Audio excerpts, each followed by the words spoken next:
Welcome back to the channel.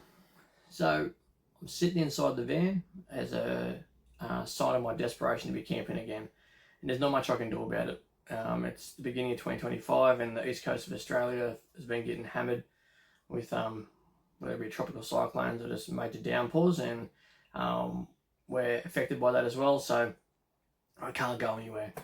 So I'm sitting inside the van just sort of looking around, pondering what could have been or what we could be doing, and I thought it's probably a good opportunity to touch on warranty and servicing. So we've only had our van for a few months now. In fact, last month we got our 3-month service done. So I wanted to touch on, for those who have just bought a Crusader van or those who are considering buying one, issues that we've faced, and what the process was like getting it fixed. I think that's important to everyone. We all have smiling faces when we're buying a van. The dealership is always really happy and they want to do everything, move mountains to make the sale possible. But as we all know, things can change once handover is completed. And for some people, it's a sticking point for the sale of the van to begin with. If they're not going to get good after sales service, is there any point? That's frustrating, and it can be a deciding factor for a lot of people. So I wanted to touch on that and touch on the issues that we had personally with our van. Other people may have had different issues, obviously, but I just wanted to touch on the ones that we had. So we had 7 issues, and I've written them down here just to sort of go in a little bit more detail. So the first one is we had awning leaks. And for those who follow the channel will know that I've got 2 videos on that, and I'll post links in the comments after this.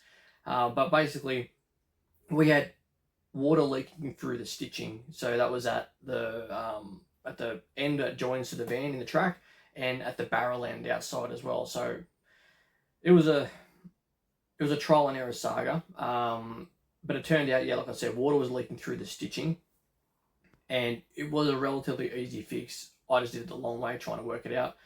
Our awning, the global awning, I think if we had a Dometic or an Aussie Traveller awning, it wouldn't have been a problem, just from what I understand and what I've experienced in previous vans.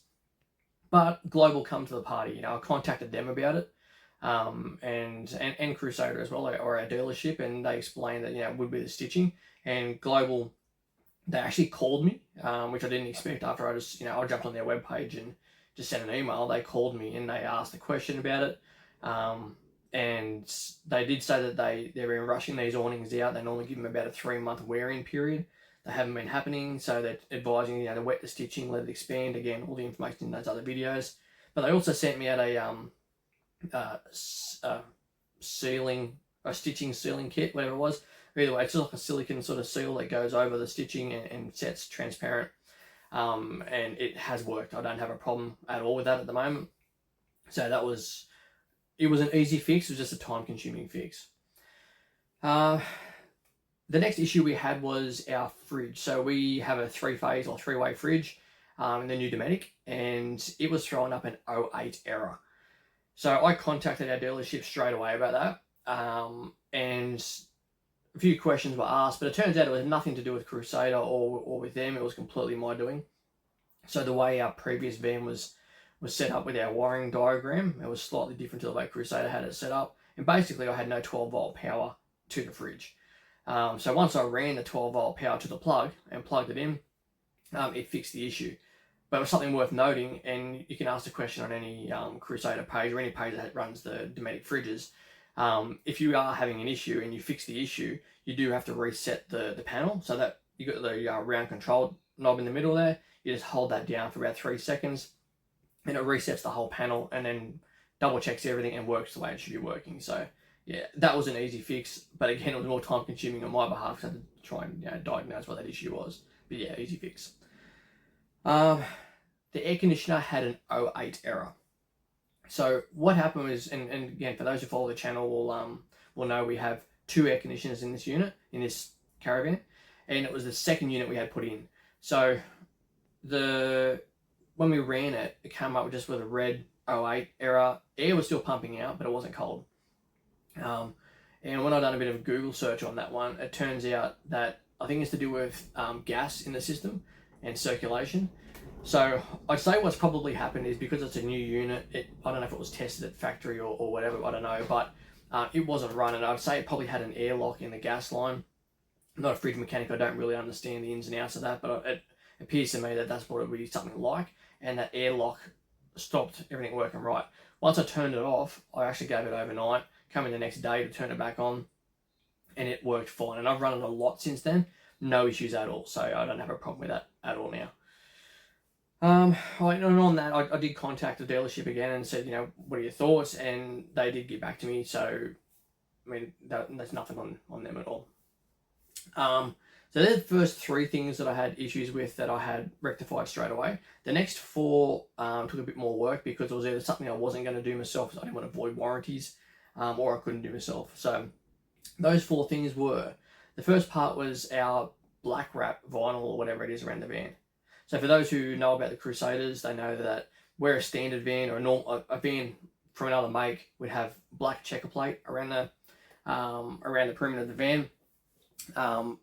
The Crusader vans don't have that anymore. They use what looks like a sandpaper kind of material. Feels like a bit of a sandpaper material. I don't know why they do that. I think it's probably weight related. But either way, that's what they use. And it's a common problem. We've seen people commonly have the black wrap replaced in many different sections around the van within their warranty period.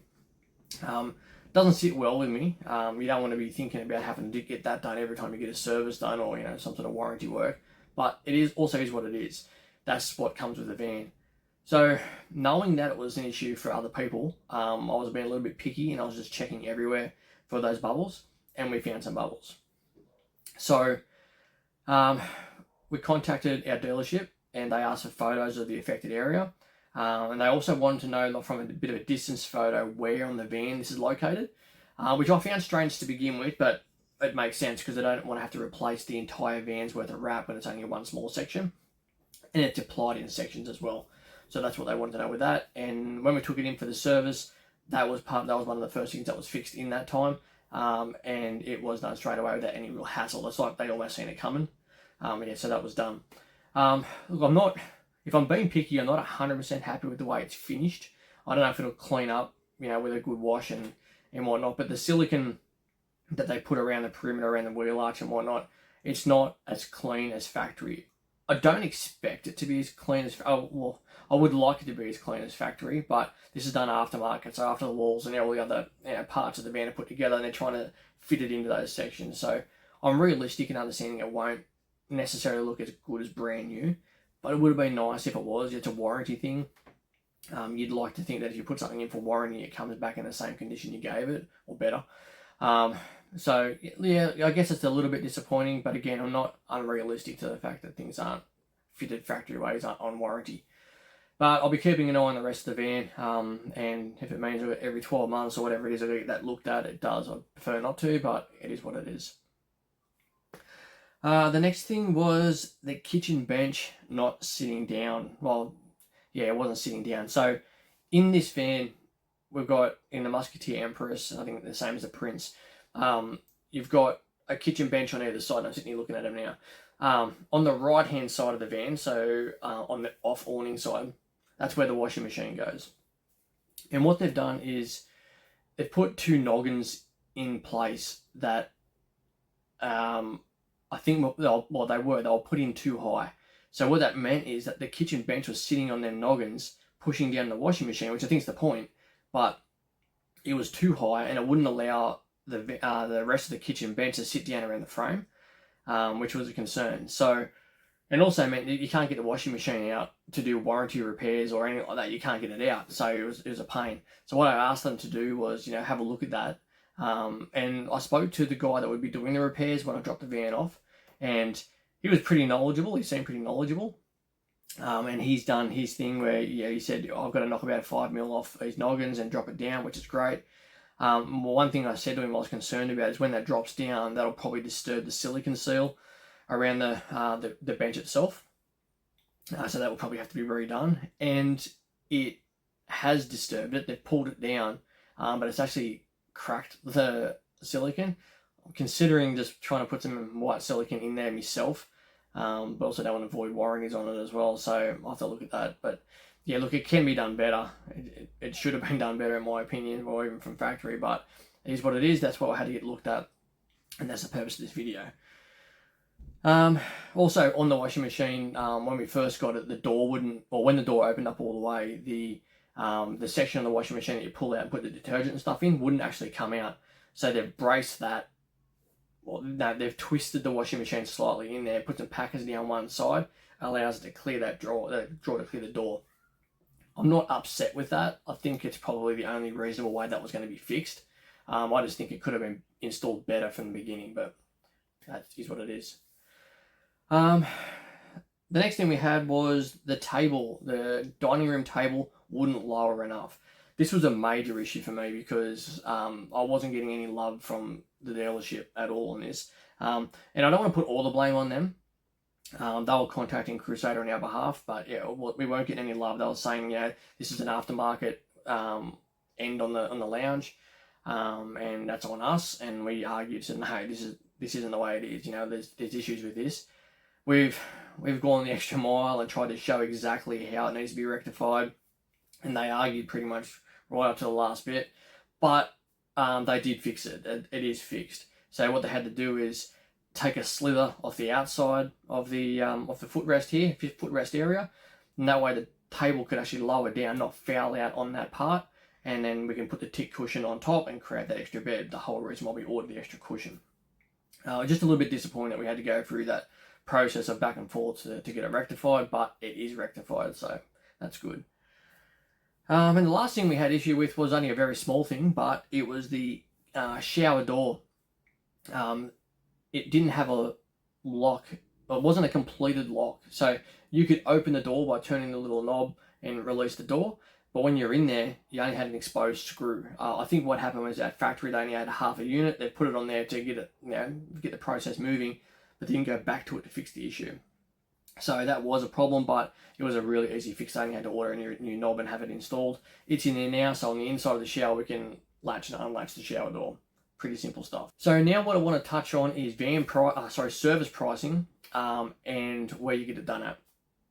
So I can't stress this enough.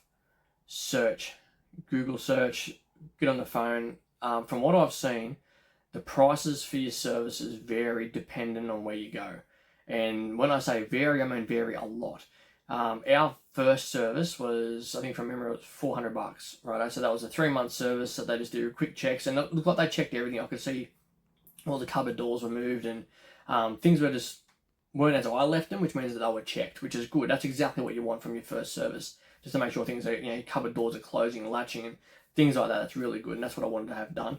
I've had horror stories in the past through past dealerships about that, and I won't go into it here, but it is what it is. So yeah, do your research and ask the questions. So your first 3-month service is done. Your 12-month service isn't 12 months from that point. It's 12 months from your purchase date or your handover date. And then it's 12 months thereafter. I had to ask that question and I got 2 different answers, but end result was, yeah, that's what it is. And from what I'm seeing, those prices can vary from around this is a dual axle. So the price could vary from around $600 to $700 mark, right up to $1,900, $2,000 from what I'm seeing. And I have to assume that those places are remote, not many other options. I don't really know. This is just from what I'm reading on Facebook forums and where people have asked the question. They're definitely worth asking.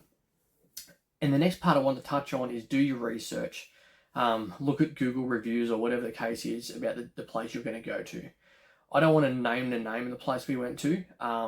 For the most part, they weren't too bad, but I had issues with the service warranty section of this place because the communication, to be frank, was piss poor. I had the occasional email come back to me, but sometimes it took a month for a reply. Most times it was probably an average of about 2 weeks.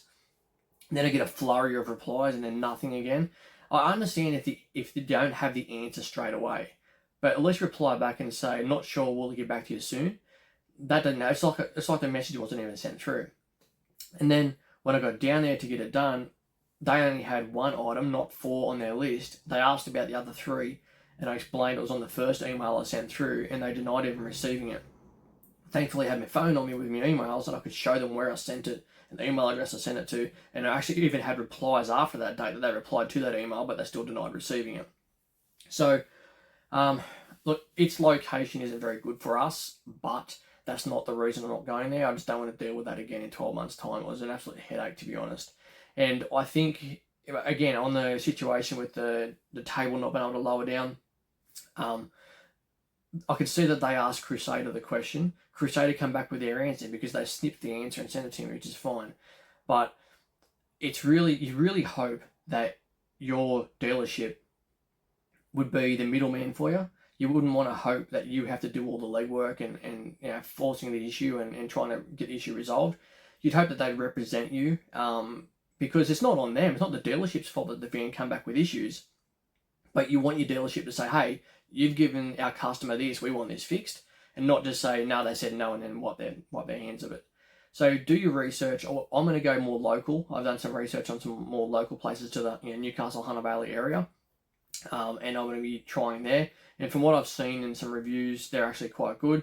If I have luck and everything goes really well in the 12-month, I might even drop their name on the next video when I do it about this, because credit where credit's due. I just don't want to bag another company or another brand. It's not what this is about. Yeah, so like I said, do your research. Don't just think, oh, that should be fine. Some people just have unlucky experiences, and that could be the case with mine. But I don't want to go through that again knowing what I know. So, yeah. Look, all in all, I don't have really any complaints. The issues that I found were fixable issues. And as I said in one of the very first videos when we decided to buy a Crusader van, I'm not delusional. I didn't expect to get the van and have zero issues. I've read that some people have experienced that, and great, good on them.